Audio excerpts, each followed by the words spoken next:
throughout all this, it's Lady Luck is in there all the time staring at you. Right next to her is the Grim Reaper, and sometimes they switch spots. And I think a lot of veterans understand that there's this grim, dark humor in war alongside the horror and the terror and the confusion and then the boredom and the monotony and the institutional, are we really doing this again? Those things.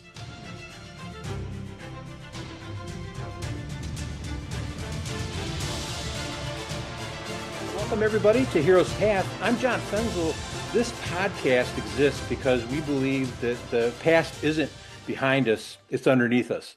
It's the foundation we stand on personally and professionally, and the way that we reach it is through stories. My guest today has spent his life at an unusual intersection. Ben Zweibelson trained as a fine artist. He became a U.S. Army infantry officer, and he deployed 4 times to Iraq and Afghanistan, earning 4 Bronze Stars, the Combat Infantryman's Badge, and the Ranger Tab across 22 years of service in uniform. He then earned 3 master's degrees and a doctorate in philosophy, built the design and innovation program for U.S. Special Operations Command, and today directs the Strategic Innovation Group at U.S. Space Command. He's the author of 5 books, and the newest one is nothing like the others. It's called Bad War Stories. Ben, welcome.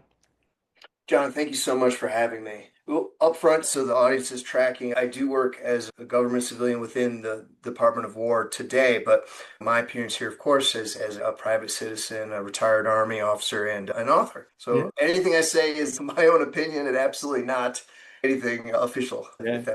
You have to say that because I remember when I wrote my first book, it had to go through the DoD review process, and then they come back to you and they say, "Oh, you got to change this, you got to change that." But the key thing is making sure that everybody knows that you're still serving our country in an official capacity. You're right. Bad War Stories was the only book I've had to put through the Department of Army because it dealt with Yeah. real world stories and real world things. Everything else I write is theory and philosophy and planning stuff. Yeah. Did they make you change anything in that review process? Oh, no, I was surprised. Well, we'll get into the book, but of course, Yeah. I fictionalized the units and I changed names and blur personalities so that nobody can pick up the book and be like, hey, he's writing about me. I'm suing. No, it's But at well, the same time, they're all true stories. So every single thing in the book is either I've physically witnessed it and experienced it, or it's a combination of 2 things I experienced. Every single thing is real. well, that's wonderful. I'm very grateful too to our mutual friend, Colonel Manny Deemer, who put us together. He spoke about you in a way that made me immediately want to have this conversation. So tell me, how did you both find each other? Oh, I met Manny when I was working at U.S. Special Operations Command, working with a great team of innovative thinkers, and we were providing strategic level and operational level design thinking, like how to think outside of the box and how to do all this stuff. And we're still doing that today. The whole team is migrated over to U.S. Space Command, and we're running a bunch of really interesting courses, including a new term called Nexus, which is the intersection between space, cyberspace, and special operations in a trans-regional irregular warfare asymmetric approach. And this is something that's current, right? So this is relatively new, and there's other versions of it. We actually have a course running that combines this design thinking with Nexus applications, and that's through our command and the NSSI schoolhouse. When I was working for SOCOM, I met Manny when he was with his organization up there at Fort Bragg, and I also met the Red Man and several other really amazing characters. And we clicked right from the start. He took one of the first design courses and he fell in love with it. And now he's actually a facilitator on that design bench doing iterations around the world. Yeah, I can see him doing that. He's brilliant and what a wonderful guy too. Oh yeah, it's a magical people that you run into in your life, and it's almost like when you run into them, you feel it, and you're like, this is an important person in my life. And immediately when you meet Manny, you're like, yep, this is an important human being. He's just He totally gets it in across all dimensions. So Ben, let's talk about you. You started as a fine artist, as I understand it, a graphic design degree from the University of Connecticut. That's not a standard path into an infantry battalion. How did an art student end up in the Army? This was kind of like the basis of that introduction chapter for Bad War Stories, and I talk about how I was born in 1975. I grew up in the 1980s. For me, war was movies and television, the A-Team and Commando and Platoon. And it was so You're exciting. dating yourself, by the way. I know, I know. Well, my father was of the World War II generation, so he served in World War II. Mhm. He was a college professor. My mother was a graduate student, so you can kind of do the math there. It was an Mhm. age difference. So when we were growing up, I would ask him about war, and I talk about this in the intro chapters that he didn't want to talk about it, but he gave us that artistic style. He encouraged us to do art. So I suddenly was that kid in high school that was the artist, the one that was always drawing and painting and whatnot. So everybody told me you got to go and do this for your living. But when I graduated high school, a lot of hardships, a lot of issues going on in the family, kind of collapsed. My father passed away. I had no money. So I was trying to go to University of Connecticut, but I didn't have any way to pay for it. So my college roommate, Garrett, took me to a local fair in Connecticut, and there was an Army National Guard recruiter. And he was saying, 1 week in a month, 2 weeks in the summer. I walked up to him and said, do you cover University of Connecticut? And he's like, yeah. And the other high school kids around were making fun of this guy. And so he didn't take me seriously. And I said, I want to sign up. And he looked at me as a double take. And the sergeant was like, really? Wow. Next thing you know, I was in the infantry, 11 Bravo. I was a dragon gunner originally. Oh yeah, absolutely. Did the National Guard, was enlisted, and then at University of Connecticut, they had a great Army ROTC program. I had a great squad leader in the National Guard that recommended that I do that. And next thing you know, I'm getting commissioned. And in retrospect, I'm glad I didn't become a graphic designer because I just used AI all last week. And that career field's almost dead. It was doing stuff for me, but I was like, this would take me a week to draw this, and it did it in 30 seconds. Yeah.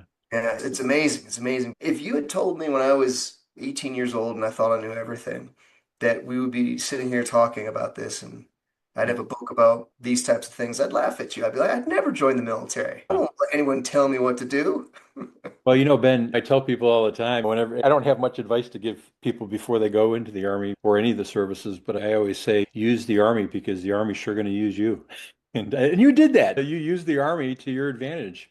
Oh yeah, my good friend, senior Master Chief, would always parade me out in front of some of the senior enlisted and junior enlisted when he was addressing them, and he'd be like, "Hey, look at Dr. Z here. Yeah. This is a guy who took every single bit of college money that the military was willing to give. It paid for my undergrad. I got 3 masters, and that was not by design. That was complete happenstance. And then the PhD was the GI Bill. I could not have done any of this without the Army. And Mhm. so I always look at the service and I tell people, hey, the Army does a lot of things for a lot of people. It's not for everybody. But if you do it, make sure you use all of the things that they offer you. And I hated seeing soldiers leave the unit and just leave that money on the table. They Mhm. wouldn't use the money. And you're like, come on, like Yeah. do something with it. Missed Because otherwise, opportunity. yeah, exactly. There's so many ways to apply it. Now, Ben, tell me, how does an artist see a battlefield differently? I'm serious about this because you were trained to compose, to notice, to frame. Did that ever change what you saw downrange or what you noticed that others perhaps didn't? That's a great question, John. Most of my peers in the military, they had a political science or a history degree from West Point, or they were engineers. Hmm. A lot of folks like that. And rarely would I encounter anyone that was a musician or an oil painter like I was. I was a fine arts illustrator. And so we were kind of eclectic, right? I've always kind of viewed myself as a philosophical, kind of introspective, a little bit of a melancholy kind of person. You look at the world through artist kind of eyes, if that makes sense. And I did not integrate well in the Army. I don't think ever. Hmm. I was a wise ass private, Uh-huh. but my drill sergeants and my sergeants all loved me because they would smoke me. But when they would ask a question, Private Z would get the answer because I was the one reading the manuals and digging into it. I just had this kind of obsessive quality of trying to figure out why. Why do we do it this way? Why do we do enter and clear a room with the stack in this position? And why do you insist that the person turns this way? Well, that's the way it's done. And that was never enough for me. When I went to advanced schooling for the military, my mid-officer career, it was like, well, we're going to learn about Clausewitz and Jomini, and that's what underpins all of our doctrine. Yep, It's yep. like, why? Well, because that's the way it is. And it's like, well, that's not enough. I need more. I need to understand this. So I got in trouble essentially all through my whole career. And people that have served with me can vouch for that. And I came out and now I'm teaching and working and mentoring and educating and facilitating still in the Department of War. And Mhm. I'm probably still getting in trouble. Maybe Uh, a little bit less. well, you're asking the right questions, but and it's interesting too, Ben. You and I were talking before, but we have this kind of strange overlap. Both of us were chemical officers first. I went through Fort McClellan in 1984, and I think you went through probably what, 98, if I'm not 98, yeah. mistaken. Yeah. So, one of the last classes before they shut it down, what was that like as a starting point for you, and what made you want out of it?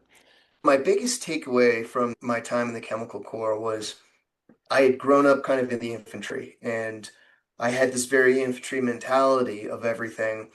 When you're a cadet and you're preparing to become an officer, it's not very well done, or at least it wasn't well done. I can't speak for what goes on today, but I can tell you back in the 90s, either you had a mentor or you didn't. I had one mentor and he was an MI officer, and so he's like, Ben, you gotta go MI. We need you. So that was my number one choice, but I didn't get it because my grades weren't that great, or maybe they didn't like that I was an art major. Well, that's another thing that you and I had in common. Our grades weren't good enough. I ended up in the chemical corps, and everyone told me, "No, you'll love it. It's great." And I showed up, and it was just like, "This is not for me. This is for other people that do other things." And my heart wasn't in it, so I I'll tell ended up. you, Ben, I still have nightmares about nuclear target and chemical target analysis.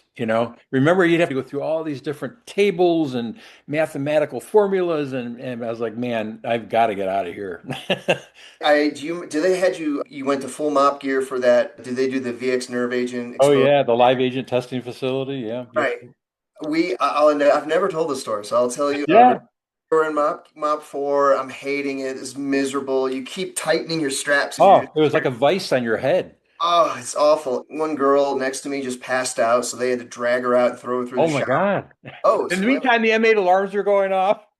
But the bleach in the showers dyed her hair red. It was funny, but that's her story. Oh, yeah. So my story is everyone moves on to the next room and they have the chemical pens that you stick into the dummy. Hmm. I was still holding one that hadn't been used, and so I was like, "Well, I'll use it." And I go and I slam it into the side of the dummy, but I had it backwards. Oh my God. Luckily, the needle wasn't over my hand because they taught us don't grip it there, grip it in the middle, and I did, so I followed the training. But it shot out the other way, and I'm looking around like, oh my God, I'm gonna get in trouble. And there was no one in there. I felt like I just kind of like gradually joined back to the group and I'm like, hey, everything's cool. Yeah, that atropine over there, it's not really atropine. It just shot out all over the place. It was just me and the dummy has not said anything to this day, so it's been a secret. There was a guy commanding Johnson Island, Johnson Atoll, where they were storing all these chemicals, and they used to have to keep those injectors at the house. One time he went into convulsions because he'd been exposed to it, and they put something like between 8 and 10 atropine injections into his system.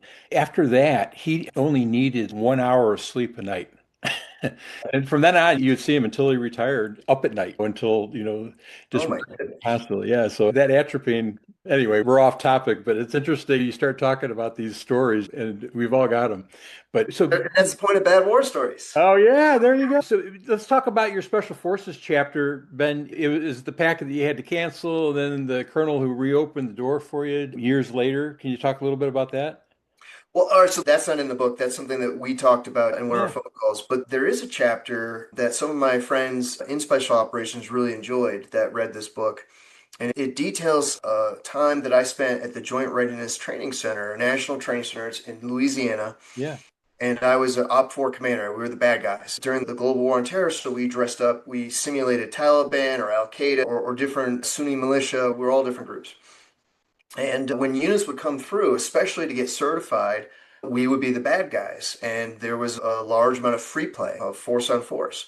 And my company, part of us were tasked to support a special forces unit that was getting ready to deploy. And this was their validation, right? And so the chapter goes into all the shenanigans and the things that happen. And we weren't trying to do anything to deter their training. That's what we're there for. We're training aides. Hmm. War is chaos, and Lady Luck sometimes blows on another guy's dice. Yeah. And one story in particular that's funny is this special ops unit was just getting beat up. Their OCs came out to visit us, their observer controllers, the mentors, and they told us, look, guys, it's a hot mess in there. It's a zoo. We just need to get them over the finish line. What can you do? So I said, hey, I've got 5 bad guys in this village. They're like, that's too many. It'll ruin it. I said, all right, how about two bad guys? And they're like, yeah, that's great. I said, I'll take my headquarters team. I'll remote C2 this. I'll command and control this from way outside. Don't worry, I'll be in a van. You'll never see me. And they're like, great, thanks, Ben. All right, guys, good luck. And so I get in my little white van with my RTO, my NCO, and our radios and everything.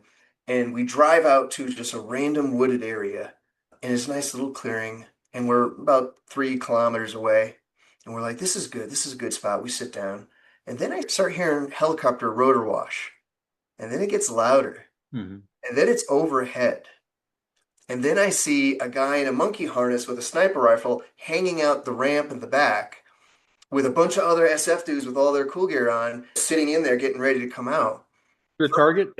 We parked in their drop zone. I Oh, had parked in their LZ, their DZ, and I didn't know. Well, how could you know this, right? What are the odds of hundreds of kilometers of space all around us that they could have picked? We picked the one, and they didn't have an alternate. So they just flew away after we shot at each other for a little bit. And that was the end of their mission. And so the unit ended up getting, I think the leadership got probably removed or something. It was a big deal. was Uh, it? Fortunately, the unit didn't deploy and they had to reset, which was a good thing because that unit really wasn't ready, even though they were Yeah. elite forces. It just didn't work out. It was the wrong chemistry. It was the right thing to do. But all these things happened completely by accident. We were not trying, well, some of my guys were screwing around with the SF guys with some other stuff, and that's in the book, but nothing malicious, just more like horseplay Yeah. that soldiers do. Soldiers in war and in training, soldiers act like soldiers sometimes. It's not always predictable. No, no, no. But what was for me was just a lot of times in a lot of these stories I talk about from the Iraqi invasion to the Iraqi surge, and then I served in a NATO unit for Afghanistan, training the Afghan army Mhm. at the strategic level, and then I did the first Afghan drawdown where we were retrograding and basically shutting down and handing things over, which is a very different experience in counterinsurgency than the earlier parts of it, the more kinetic parts. But throughout all this, it's Lady Luck is Mhm. in there all the time staring at you. Right next to her is the Grim Reaper, and sometimes they switch spots. And I think a lot of veterans understand that there's Certainly. this grim, dark humor Mhm. in war alongside the horror and the terror and the confusion, and then the boredom and the monotony and the institutional, are we really doing this again? Those things. Yeah. Well, Ben, very quickly, you gone into the infantry, and then you did something that almost nobody does. You went and you got your PhD in philosophy. Why did you do that? What were you looking for? I mentioned earlier, I always felt like a philosophical, inquisitive person, and it's got me in trouble. And I said, I just might as well ride this thing all the way in. Let's just do this. I had a great experience. The Army sent me to some amazing places. They also sent me to Fort Polk. Uh, so it balances out. But the Army sent me to the Advanced School of Military Studies, or SAMS. Hmm. And this is the premier rock star school to send a junior to mid-career major, or there's the fellowship program for lieutenant colonels post command. Hmm. This just tacks on an extra year of advanced kind of education, whiteboarding, philosophical conversations, just all the stuff that the military has a long history of anti-intellectualism, and it's a common thing. Kevin Benson has just written a book on the School of Advanced Military Studies the first 10 or 11 years. From 83 is when they started the process, and I think 85 is maybe the first SAMS year, and all the way through 94. So Kevin Benson's book, it's a great read for those that are interested in that. But what SAMS did to me was it gave me exposure to military theory, such as Karl von Clausewitz and Jomini and Hahn, Corbett, Dohet, all these, big names that you kind of hear about. When you go to SAMS, you get that extra layer. But for me, it set me off on this wild intellectual adventure that my third book is There called you go. We see it. Reconceptualizing Yep. War. Perfect. It's heavy, so you can use it as a That's a big weapon. one. If you don't like the book, you just defend yourself. Yeah. I With the love it. philosophy, because my PhD really went in the direction of, okay, Western Westphalian nation states hold to this Napoleonic Newtonian kind of worldview, of which you've got policy, strategy, plans, all the way down to tactics. But we also are struggling with other things that are certainly more pronounced now in the 21st century than they were a few centuries ago. And this has to do with the speed of information. Centralized groups, you have adversaries that can use surrogates in ways where money moves in Bitcoin, which avoids the entire Westphalian banking system. You have people using 3D printers that can bypass traditional industrial construction. AI is going to be truly disruptive in the 2030s, as is quantum. And that's what my latest book, my fifth book coming out this winter, Oh, great. on technology and war. But the Reconceptualizing War book, I wrote it because I wanted to explain these things. Like, here's the box where we like to use Clausewitz, and this is the borders, and this is what we do inside of it, and these are the limitations when you go outside of it. Mhm. And here's the social Marxist box, and here's the classical Chinese Sino-Marxist, and here's Che Guevara, and here's radical Islam, and here's radical eco-terrorism, and here's anarchists. And here's how they all work together in this swirling soup.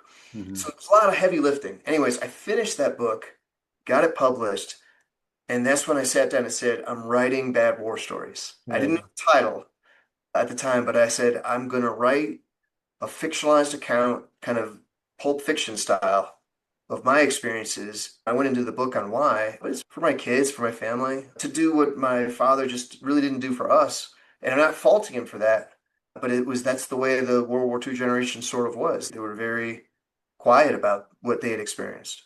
Well, so let's talk about your dad, Ben, if we could. So your book opens not with your war at all, but with your father's. Tell us about Irving. He was a 22-year-old New York Ashkenazi Jew, and he was blind in his left eye Wow. from birth. And he volunteered to serve, and I would assume in part because of what the Germans were doing with genocide against the Jewish people. Mhm. And he first went to the Marines and he went to the Navy, and they said, no, we don't want a one-eyed Jew. And he went to the Army, and they're like, sure, come on in. We'll take you.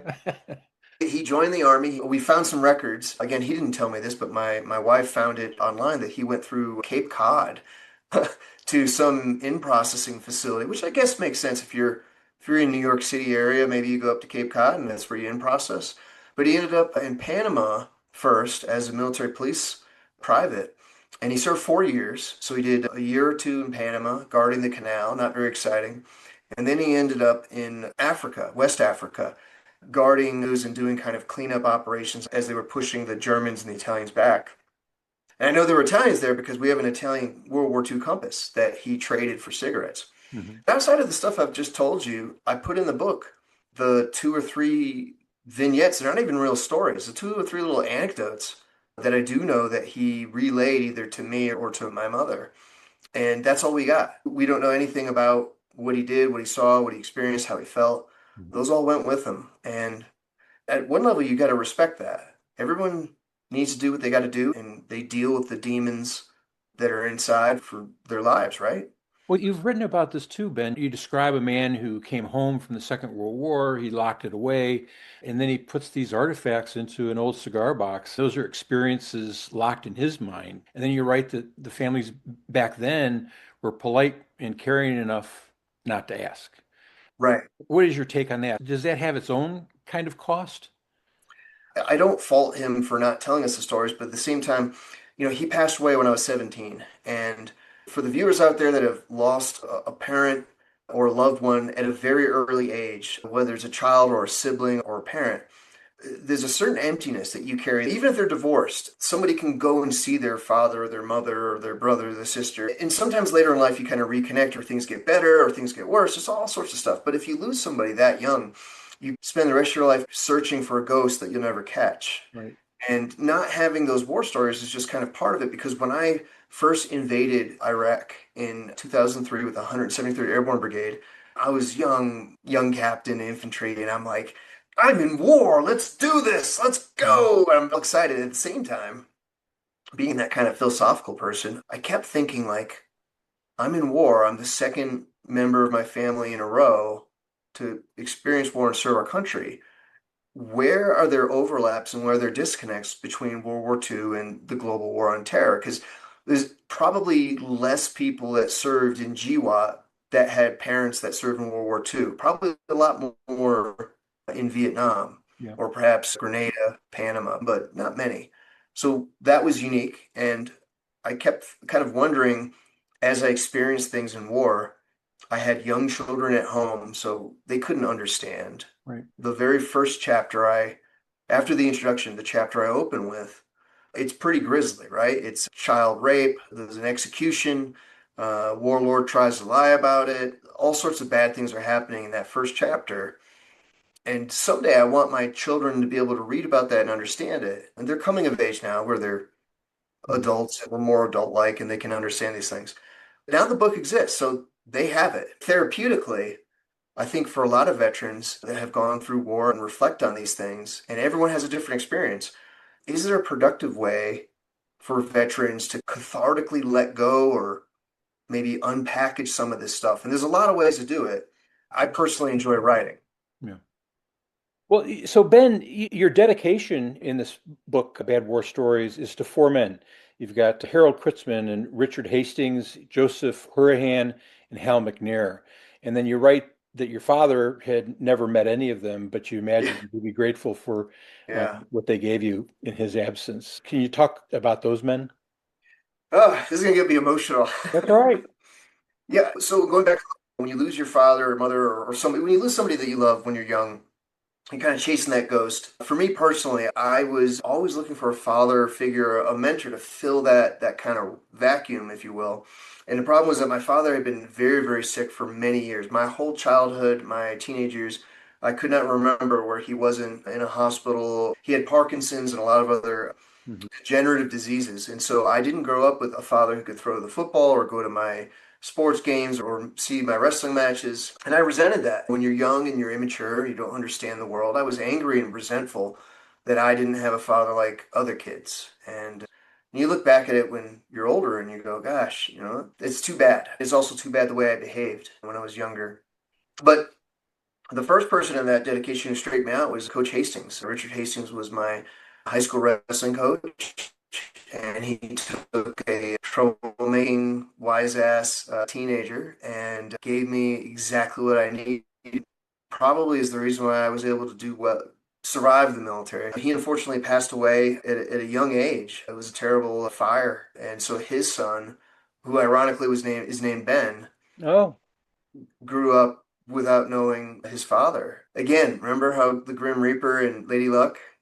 It's there. It's always around us. I dedicated this book to him because he was the first figure. I owe so much what he provided when I was young and vulnerable. The other two names in there, Harold Kritzman was my best friend in high school, AJ. It was his dad. He would come to these wrestling matches, and very slowly they brought me, and I was AJ's friend, and I was also his sister's friend. When my father passed away, I left home, joined the military, and I was rebellious. I had nowhere to go. So I would stay with them. He was an incredible father figure and mentor for me in my early 20s and in my late teens. And so was Joe Horhan, who was my college roommate and one of my other best friends, Garrett. Joe was his father, and Joe and Harold are still alive, which is great because of the book, and they were very appreciative. Our special forces officer, and he was my boss at the Joint Operation or JSAD down in SOCOM in Tampa. And this was much later in life, right? I was in my 40s when I met Hal, but you always need a father figure. And Hal McNair protected me and encouraged me to get the doctorate. He encouraged the design thinking. He encouraged all the stuff we were doing because there was a lot of resistance. The institution does not like a lot of this stuff and they fight back pretty hard. Sometimes they fight dirty. hmm So it's dangerous to be a contractor floating around with a target on your back. And Hal McNair was one of the mentors that said, "Hey, this is important stuff. This is what SOCOM needs. We're going to protect this guy." So the book is also dedicated to Hal. Hey Ben, by the way, speaking of design, I love the design of your shirt. On the surface, it looks very Hawaiian, but then you start looking a little bit closer and you got some AKs there. Yeah, well, yeah, it was by design. And that's part of the Bad War Stories book is that it just looks like maybe a military memoir from the cover and the description. But as you know, you've read through the chapters. My book is almost an anti-memoir, not an anti-war book. That is the wrong What's the correlation. Ben, tell me, yours is an anti-memoir about war, but it's not an anti-war memoir. What's the difference? Well, I think most of your books that are out there, if it's an anti-war book, it's going to have certain characteristics because they're making an argument that either all war is bad at a philosophical level or specific wars are bad, and they make their arguments. And those are normally not written by military vets are in a memoir style, although there are some overlaps. Hackworth's About Face could probably fall into that category, which I very much enjoyed. In one time. I met Hackworth. No way. Oh, yeah. We could have a separate conversation about him. So, Excellent, excellent. Most books that I looked at when I started, shaping this idea, and I started looking around like, all right, who's written some really good military memoirs? Most of them are written in the first person. Most of them are very one-sided. The enemy is those dirty, nasty, insert whatever your genre is or your conflict, right? There's an emphasis on heroics, bravado, but there's also an emphasis on sacrifice and tragedy, and a lot of it is attempting to memorialize people that have sacrificed. So there's a lot of good stuff in memoirs, but there's also, I'd say, a little bit of a veneer, an element of superficialness that is appealing to Hollywood.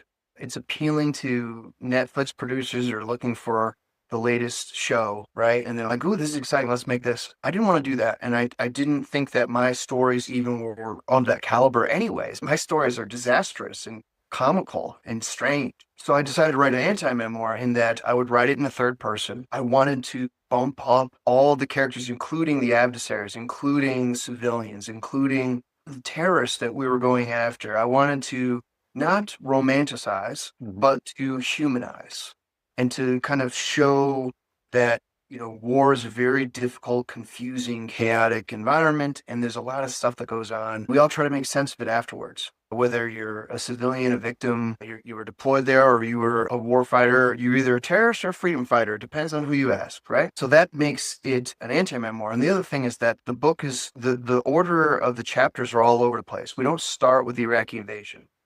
And do that because I love how Quentin Tarantino's Pulp Fiction jumped around chronologically. I always admired that movie and how it changed the story. If you could take that movie and you could re-edit it so that it all flows continuously, it would not be as good a movie. Yeah. Right? The fact that he does it out of order was just brilliant. And other directors have done that as well. I thought, why not do it with a book? Because that way the reader gets to kind of jump around and experience me at different periods and how I was dealing with my military career or lack thereof, and multiple deployments, and what a lot of GWAT people wanted for it. It turned into a here we go again. When you are on multiple deployments, particularly if you go back to the same area and you say, what has changed in the past few years? Like, what are we doing here? And again, it's not anti-war. It's more of providing necessary critique and reflection so that the institution can be better. The military can be better. Well, Ben, you told me, and you write in your book, you're not one of the guys that did amazing things in combat. You were just the average infantry dude who went out, and more often than not, that it was chaotic, it was boring, it was humorous, depressing, all at once. But that mixture is exactly what almost never gets published. Why do you think that is? John, it's a great question. I think a lot of folks just don't write because they say, well, I can't. And that's usually the first stumbling block I run into is like, I don't know how to do this. Or they write something and they send it around and people tell them, hey, this is terrible. And they give up because you can't just start from not writing to writing an entire book. Unless you're the Great Gatsby author, you're not going to do it in a weekend. You have to labor over these things. And all of my books, the chapters go through iterations where I spend months rewriting and rewriting and rewriting and rewriting. And then that's writing. That's the craft and art of writing right there. But even so, military vets don't need to write a book. They can just write a blog, just write out a couple of ideas or one story. I think there's an element of healing and sharing that goes with that, which is beneficial. There's also historical elements too. There's a lot of people that study the military. One of the problems I think with GWAT is that a lot of our stuff was so digital that a lot of the records aren't there because a unit would go and deploy and things would be on the hard drive. And then when the unit leaves, you leave. Yeah. It depends on who your signals officer was and what happened to the info. Well, your dad's generation, they were all writing it down, and now everything's in digits. So Right. There's probably more documents signed or written about my father online than there are about any of my deployments, I would venture. I saw his sick call slips, right? Those were all filled out, and there it was, he had his tummy ache in 1943. It's there. Was there a story that you couldn't get onto the page? Your final chapter is called The Worst Stories Remain Untold. What did you mean by that? Well, there's a double edge to that. Yes, there are a bunch of stories that could not go in the book. I'll just leave it at that. There are stories I cannot tell, and there's other veterans that know that and have the same sort of situations. But with that, when I think back to my father, I told the story in the intro chapter that I was 10 years old and 11 years old, and I'm sitting at the dinner table asking like, did you ever kill anyone? Tell us about war. And I probably just watched like the A-Team and I was very excited. I'm 10 years old. You don't understand these things. And he got so upset and his hand was shaking from Parkinson's and it was under the table. And I could hear his wristwatch smashing into the underside of the wood. And I could see the strain and the anger. Mhm. And I had triggered something. I had poked the bear and I didn't understand because for me, it's like, wait a minute, you went to war. You should be proud of your stories and you should be, telling us all about how you killed a bunch of Germans or something. Like, come on, be like on the TV. And that was, of course, the first mistake. And that's what Bad War Stories is about, is that Hollywood almost entirely gets everything wrong. And even the stuff they get sort of kind of right, it's still wrong because most of the people that are doing that don't understand war and they're gleaming onto the things that sell movie tickets, but they don't necessarily encapsulate what people go through, whether you're an adversary or you're the occupier or a civilian. Like the things get missed. Yeah. And so those stories need to be told. But I think too many people end up not telling them. And you have families and you have generations and you have historians that have to go out and look for it. And all they can find is sometimes the stuff that just glamorizes certain elements and downplays the rest. You're right. There aren't many books about GWOT that do what my book does because most people would think this is unpublishable. Yeah. Well, also to your point, you wrote that to make and tell stories is what defines humanity, us as people, and that sets us apart from every other creature. So, in that sentence that you wrote, I think it probably is closest to the reason why this podcast exists and why our webinars exist. Can you unpack that a little bit for me? Sure. John, I think what you're doing is a great service, and efforts like this to talk with veterans, to talk with people that are serving the military, providing the human element is important. There's always the cliche, like the Avatar movies, which some people really like. They've got the cigar chomping, war, bloodthirsty general who just wants to kill, kill, kill. And it's such a cliche, it's embarrassing, and it's ridiculous. But unfortunately, I think a lot of folks that go and see the movie, that processes in. And when you get lots and lots of that for years and years and years, you end up thinking that war is a combination of that, these ridiculous monsters, or it's something like Hogan's Heroes, right? Or the A-Team, where there's a bunch of goofballs, and when you shoot at the truck, it flips over magically, like all this stuff. And it's all of that is just unrealistic and misses the nature of conflict. Yeah. I think it equips generations where you have political leadership, you have policymakers, you have staffers, you have codels, you have all sorts of folks that work around the military institute of power, Department of State, all this stuff that's happening. But they end up connecting with their idea of war and their idea of military service, which is a simulacra. It's a copy without an original. It's fake. It's Neo in the Matrix. It's not what is actually happening. And so those things don't ring hollow. But at the same time, again, that stuff sells tickets. Yeah. Yeah. Well, the other piece of this too, Ben, is that the most committed hawks tend to be the people who have never risked anything. They're the ones who understand the least. The most absolute peace advocates hold a view of humanity that doesn't survive contact with the world either. So where does that leave somebody who's trying to think honestly about war? And importantly, how can our stories help with that? Yeah, you're hitting at two levels for me, John. There's the philosophical level where it's my other book, Reconceptualizing War, we talk about these hoity-toity kind of Westphalian views and how that kind of smashes into a Marxist view or a social Marxist view or an anarchist view. And that stuff's playing around today everywhere that we see. But that's hard for a lot of people to understand. It's hard to grasp. We like to cut things down into good versus bad, evil. We're on the good side, they're on the evil side. We need to win. The lower level, though, is where the institution exists, the Army or USAC, any military organization, the Marine Corps, the Navy. And those institutions are a collection of their belief system, their values, their doctrines, the people that fill the ranks, and the people that mentor the people that fill the ranks today. Mm-hmm. Right? And an institution can only improve itself if it's both creative and critically thinking about what it does. And I think these stories are intended to help that because if we keep going into the next war, trying to win the last war, which is the maxim, right? But it's so true. We end up racing into the next conflict, equipped with things that we needed for the previous conflict. And by the time we figure things out for this conflict, we've already gone too far. And there are also certain things that habitually happen because the mindset is that, well, that's the way we've always done it. But we have a track record of doing a lot of things tactically outstandingly, Mhm. but operationally and strategically, it's not so good. And again, I'm not making any critiques on current or past policy. What I am saying very delicately is that if we don't capture our failures and think about them seriously, Yeah, critically. critical, right? There was a great little article in the Wall Street Journal a couple days ago, and it has to do with a slightly different topic, but it resonated in me, and it had to do with technology and war. And the op-ed was saying the argument was that like drones, right? Drones are so important in the Ukraine-Russian war right now. And the person said, but how many senior leaders are playing with drones at their home on the weekend, tinkering, learning, flying?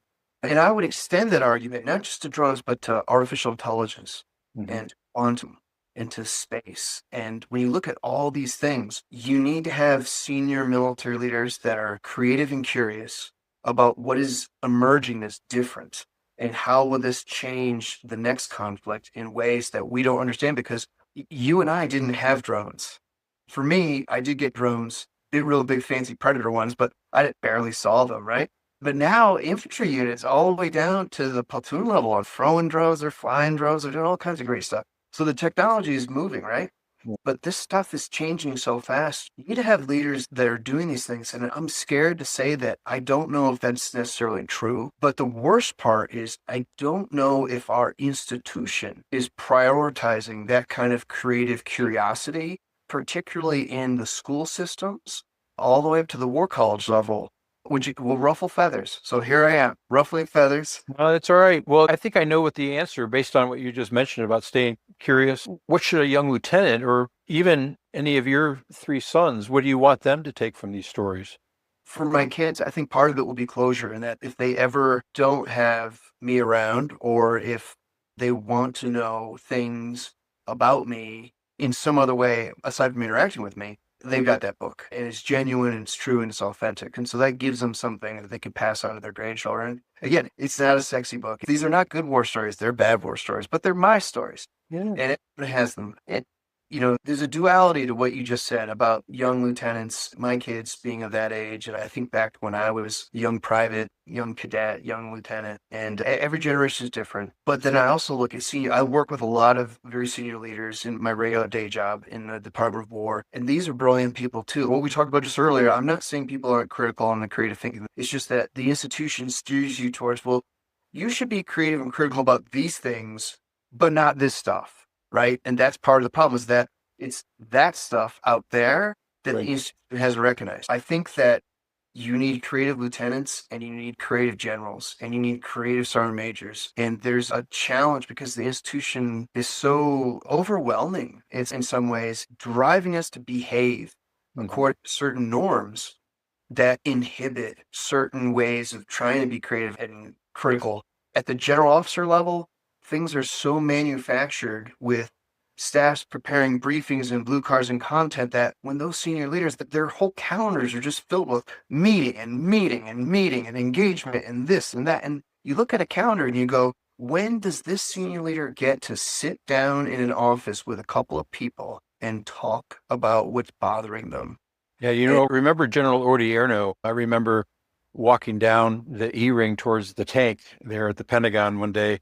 I was kind of concerned because I said, General, I said, you never talk while we're on this walk. And he goes, John, nothing about you at all. This is the only time that I have to think. And I always remembered that. He was quite a thinker. yeah, it's something that the senior leaders normally understand this. Most of them, I think, do. Some folks are uncomfortable and they just don't want to do abstract thinking. And I'm not going to name any names in my Yeah, but past. you know what you're saying, and I get it. You don't have to say this, but I will, is that right now what we're seeing is a crisis of creativity and curiosity. And I think that it's something that's fixable. It's eminently fixable if we are curious and if we are creative and if we do it deliberately. Yeah, well, the number one finding of the 9/11 Commission report, it said that the catastrophic failure of 9/11 was a lack of imagination. Hmm. Hmm. I wholeheartedly agree with that. We could not grasp what was about to happen. And when those breadcrumbs were there, no one was willing to connect them and say, that's what's happening because it was too fantastic, it was too improbable. And people that are just so set in their patterns of analysis and analytic objectivity would say, there's very little probability that that has ever happened historically. Therefore, it won't happen, which again is the opposite of complex dynamic systems. And this gets me down a whole other Well, that's all road. right. But you know what? It's important because here we are. We're approaching the 25th anniversary of 9/11, if we can believe that. And it seems to me like it was yesterday. I was in the White House when it happened, and it seems like yesterday. Not only have we not remedied that, perhaps, but maybe we've gotten worse. I don't know. So you were in the White House. Where in the White House were you? I was in the Oath Office building, and then I walked over to the West Wing, and my brother was there as well. He spent the next 2 days in the Presidential Emergency Operations Center with the response for that. And then for all the months that followed, that's when we were standing up the Office of Homeland Security. So, lots of stories, and we can talk about more. But exactly what you're saying, to your point, is back then we weren't dealing with drones. We were dealing with a whole other problem set, but we couldn't think creatively, and we weren't curious enough to anticipate. Bad War Stories goes into how the system can not necessarily collapse. The United States military won every tactical engagement, essentially, or most all of them in GWA. Whether you look at Iraq, Afghanistan, Africa, Philippines, tactical excellence all around, with rare exception. And that's never been our problem. Our problem is understanding how to form unique strategies and organize campaigns that get after those strategic objectives, but do so in a way that disrupts the enemy and shatters their ability to make decisions. I think we struggle with that because the way that we should be winning wars is not necessarily the Hollywood way, right? And that's where we ourselves become co-opted by the outsiders that keep trying to reframe our reality into something that's false because it's entertaining. And so the kinetic allure of striking targets and killing bad guys, these are things that senior leaders were talking about. General McChrystal was talking about this with his 10 minus 2 equals 12 campaign. I'll be doing a lecture to a major war college this winter, and I've got kind of these graphics that come up, and I talk about that. It's like you go from this design concept of how to fight, and then it shifted into this one. And so you can see these senior leaders, these military leaders were understanding these things, but the whole giant machine was just moving down a certain direction. Mm-hmm. And whether it's policymakers or state or industry, military industry, or the military services, there's so many institutional things going on that sometimes winning the conflict almost gets moved out of the way. Yeah. For other you end up with either mission creep or worse, mission swing, the whole gamut. Well, Bennett, let me ask you this. What's next for you? I know that there's a 5th book that's coming out this fall. What is it called? On technology and war, The Power of Uncertainty. You're right. That book is available for pre-order now. It's on Amazon. Okay. Yeah, there'll be a book cover coming out soon. Good. Well, tell us how we can find your books, including Bad War Stories. Sure. Amazon's the easiest place to go. It's also the cheapest. Yeah. You can go to Amazon or the Helion website. So if you're a viewer in the UK, you want to order through the Helion and Company website because it's the cheapest because it's coming right out of the UK. That's where my publisher is located. But if you're stateside or if you're around the world, Amazon's probably your best bet. The books are usually pretty low priced. I don't control that. I'm just the author. But Bad War Stories was my cathartic. Like, here's something I've never done before. I've written, my first 3 books were on war theory, philosophy, and sociology, and all this. Show us the cover of this latest book. Oh, the War Stories, Bad War Stories. Oh yeah. So let's see. There we go. There it is. Okay. We'll put it up on the screen as well. I love that. It's a controversial cover. Yep. It comes around this way, right? But that was by design. Reconceptualizing War, which is and then I've got some other books as well. Those are for the people that really want to dive into the theory. This new book, though, on technology and war, The Power of Uncertainty. This is where I look out to the 2030s, 40s, and 50s. And I talk about areas that the military sometimes struggles with, such as essentially how conflict is changing or requiring us to fight differently and think about how we fight differently. Artificial intelligence is a huge focus of mine. And I'm not talking about large language models. Right. No. Because I'm talking about AI in the 2030s, which will become potentially artificial general intelligence. There's a lot of ethical, moral, and legal problems with that, but there's also the weaponization of those systems creates staggering potential or theoretical problems, potentially worse than nuclear weapons. I also bring in quantum, which is something that very few people can really understand. It hurts my head, but quantum is going to change things. We're close. In ways that are really shocking. One quick example is quantum position navigation and timing. If you know what that is, a lot of our listeners probably do. We use GPS to do this stuff. Well, you can jam that. Well, quantum PNT is just around the corner and you can't jam it. Not in the traditional way. Like you can't jam it and it doesn't drift for a certain amount of period. It's only going to get better. But those are the types of things that are going to happen in the 2030s, 40s, and 50s. And our whole monetary system as well was going to go through a complete sea change as a result. Absolutely. We should cross our fingers. We should become a true multiplanetary species. Yep. These are what I call Gutenberg type events. The Gutenberg printing press transformed the world. And all it was something made of wood and metal. Mm-hmm. When you look at the Gutenberg printing press, you go, that's it. But what that thing did, it shattered the world. It shattered the world in so many ways. And people can go down rabbit holes on the evils of it, but also the positives, right? There's lots of things that happen. But I love that tech. I love that term, though, a Gutenberg event. I argue that in the next 2 to 3 decades, we are encountering 5 Gutenberg disruption events almost simultaneously. So it's artificial intelligence, it's quantum, it's us becoming a multiplanetary species, the expansion of the space domain. It's cybernetics and genetic modification of human beings, increasingly to levels where we have to question, are you still part of the same species, and how that affects the battlefield. And then the last is what I call cyber simulacra, or that is what we're doing right now is very clunky, right? We're doing Zoom. We found out how clunky that is. But for us, though, this is incredible tech because we didn't have this 20, 30 years ago.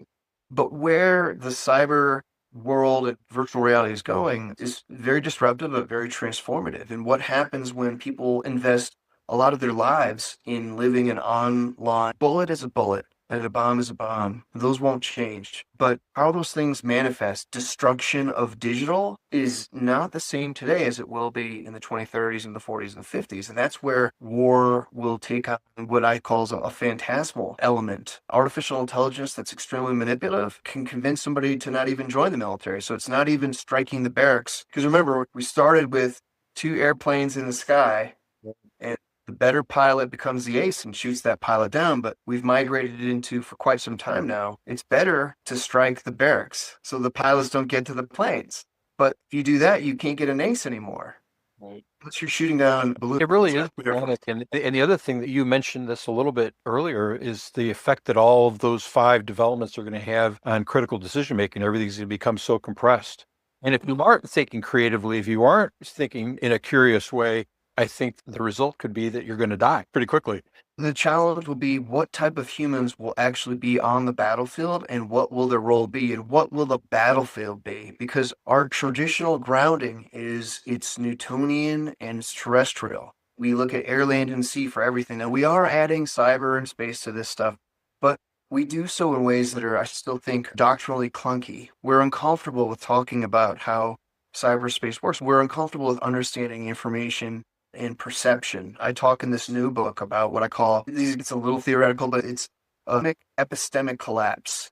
And what that means is that it's not propaganda, it's not dropping leaflets, it's not changing the minds of a targeted adversary using cognitive warfare. No, this is where really sophisticated AI can saturate our lives in such a way that you will begin to lose your understanding of what conflict even is. A war could occur in such a future environment, but many of the participants may not know they're in war or that the war is over. You know, the old adage of the Japanese soldier who's found in the 1970s on some remote island. He's there with his rifle still fighting. True story. Yeah, true story. That's the physical terrestrial artifact. We need to take that and scale it to millions. And there could be potentially in a future conflict, millions of soldiers just like that, but they're us. They're us living our lives, but the digital saturation of everything is so convincing that we believe in a false version of reality that has been put upon us, manipulated. And this goes a little bit into people that like the Matrix movies, right? And that's what they used French postmodern philosophy. They had everybody read it, you know, Keanu Reeves and Lawrence Fishburne. They were reading Baudrillard's book while they were filming. But that is something that we need to explore and be curious and creative about, right? Leaders need to be, because we could be preparing to win a conflict that will never arise so that we can win it because we've already been defeated in a way we weren't preparing for. And I think you talked a little bit about drone warfare and some of the decisions being made right now. If we let this get too far ahead of us, right now we are way behind. I would argue we're going to be in a lot of trouble. I know we've been a little bit off topic from the bad war stories, but yeah, that's kind of the point of it. The people today that are still listening, thank you. We And said this was going to be 30 minutes, but here we are in an hour, Ben. This doesn't very often, but you know what? My attitude is let it run. yeah, well, it's great to have these conversations. And I think if the folks that are still with us are listening, they get it and they understand it. And maybe they're already thinking, hey, I want to write. What John and Ben are talking about, I'm all inspired now. They're going to get behind the keyboard. Here's my warning to them is that you've got to set small goals to do this type of stuff. So just write out 3 pages of an event that you experienced, just 3 pages, and then stop and walk away because people will they're just writing and writing and writing and writing and then they get burned out and they look at it and go, this is garbage. And then they quit. Let it ruminate. So many times I'll be like, I have to have a notebook in my car because I'll be like driving home from work or driving to the grocery store. And then Or you wake up at 2 or 3 o'clock in the morning and say, "Yep, all the time. And so I've been chewing on it. Let it linger in your brain, that draft. And then you'll be like, I have an idea. And then try it out. And then add to it and build it and massage it and just do versions like version 7, version 8, version 9. Find a couple of friends who you trust and you trust their literary instincts. Find people that do this, right? And send it to them. And don't be demanding because most people that write a lot don't have time to read other people's stuff. But we really try to do that. But these types of little baby steps are what can get people into doing this type of stuff because we need stories about these conflicts today. We need stories from Iran, the current Iran war. We need stories from the Ukraine. We also need stories from people that are doing work, say in Africa, counterterrorism, Boko Haram. Again, you got to run all this through the right. I've talked to so many Ukraine veterans and those who are currently fighting that war, and that's why it's so important to listen to what they're going through, to listen to their stories, because we can learn an awful lot. And if we don't, it's at our own peril. But let me ask you, Ben, just one last question, because we have gone way over. But if your father could read this book, Bad War Stories, what would you want him to take from it? All right. So, John, I was dreading you asking that question because you gave me that list, and that was the one that made me tear up when I read it because no one has ever asked me that, and it really kind of cut me deep. Like, I'm like, oh, I don't know. I really genuinely don't know the answer to that because what you're really asking me is if I had a moment to interact with someone who's been dead for so long and has not seen, he was very bitter about the army because he, as a Jew, wanted to become an officer. He wanted to get commissioned during World War II, and he had anti-Semitic superiors. There's lots of anti-Semitism today, too, everywhere. But they wouldn't let him become an officer, and so he resented that. Then he tried to get into some Ivy League schools for his doctorate program, and they had a Jew quota. But he got into Columbia in the early 1950s. Mhm. So I think what I'd want to let him know, first, if he saw the book, he'd know that his son had served in war and his son had become an officer, which was one thing that he had wanted. So I did it. And I don't know if it's better. I actually kind of enjoy being enlisted. Maybe I should have just stayed enlisted. We all have our own paths, Ben, and I think personally, your dad would be so proud of you with everything you've done and are doing. I hope so. I do think that the enlisted have a little bit more wiggle room to be a little bit more in trouble in good ways. I also think that he would probably disagree with me on the nature of the book because for him, his generation, they didn't talk about this stuff. And that was just the way it was. They weren't huggers, they weren't sharers. And I'm just saying this very broadly. Yeah, I think maybe he would be pleased that I did this, and maybe he'd have some regrets as well. But at the same time, like, what are you going to do? I was a snot-nosed 13-year-old kid. How do you talk to a 13-year-old about war? And it's difficult. Yeah. Another thing that I was thinking about as you were talking, and as your dad's generation, so few of them are left right now. I think of all the veterans of World War II, only about 50,000 are still alive. We're losing them at about 250 a day. And so we're losing them at such a rapid clip. But as we lose them, we're losing their stories as well. And Yeah. they're harrowing, they're poignant, they're enlightening, they're everything. So I tell people, to the extent that you can gather those stories, it's not always easy, but it's always rewarding. Yeah, I remember I was in 1st 509th Geronimos, we're airborne unit down in Fort Polk, and we did a World War II jump into Dayton, Ohio one year, one of the anniversaries. And they actually brought out C-47 aircraft, and I got to jump out of a C-47. Oh, wow. How cool is that? Awesome. But there waiting for us on the drop zone were World War II vets. So you're parachuting in, you hit the ground, you grab up all your stuff, and you get that post-jump adrenaline. Yeah! And I walk up to 3 World War II vets, and they start telling me, they're all excited, they have that twinkle in their eye. And then you ask them, you're like, tell me about what you did. And they're like, oh, well, I only had 5 jumps. And I was like, oh, well, you know what? He's like, Normandy, Sicily, Salerno. I was like, That's enough. That's like 5,000 jumps right there. I know, like what they did, there's no comparison. They are the greatest generation. And my father was in there, right? But for me personally, I don't have those stories. And so that's kind of like the woe is me. I'm sad about that. But at the same time, there's all these other great stories.